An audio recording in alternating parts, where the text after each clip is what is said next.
सुशांत सिंह राजपूत के दोस्त सैमुअल हॉकिप ने बहुत सारी चीज़ों को लेकर खुलासा किया है। उन्होंने कहा कि वो जून जुलाई तक पिछले साल तक सुशांत के साथ थे और उसके बाद जो है वो वहाँ से चले गए थे। लेकिन सुशांत के निधन के बाद जो है उन्होंने बहुत सारे लोगों से बात की और जानने की कोशिश की कि आखिर सुशांत की ज़िंदगी में ऐसा क्या हुआ इस एक साल में कि उन्होंने अपनी जान ले ली या उनका निधन हो गया। तो अब जो है सैमुअल ने जो इंटरव्यू दिया है उसमें बहुत सारी बातें कही हैं। उन्होंने कहा जब तक मैं उसके साथ था ऐसा कुछ नहीं था।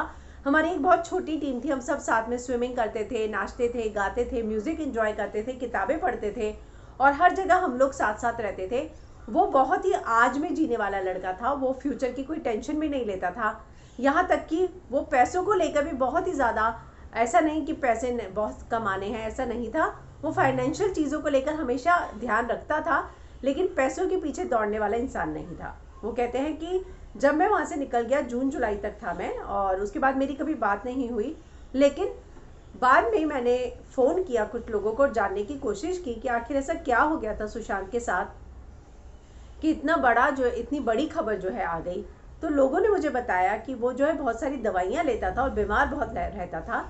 हालांकि उनका कहना है कि ये सारी चीज़ें मेरे सामने कभी नहीं हुई, इसलिए मैं कमेंट नहीं करूँगा। ये सिर्फ मैंने सुनी हुई चीज़ें हैं जो मुझे फ़ोन करने पर उनके स्टाफ ने बताई और मुझे उनके बॉडीगार्ड ने बताया, साहिल ने, कि मैं जो है दवाइयाँ लेने जाता था जो प्रिस्क्रिप्शन में लिखी रहती थी और जो है वो दवाइयाँ मैं लेकर आता था और सुशांत ने बहुत सारी दवाइयाँ लेनी शुरू कर दी थी।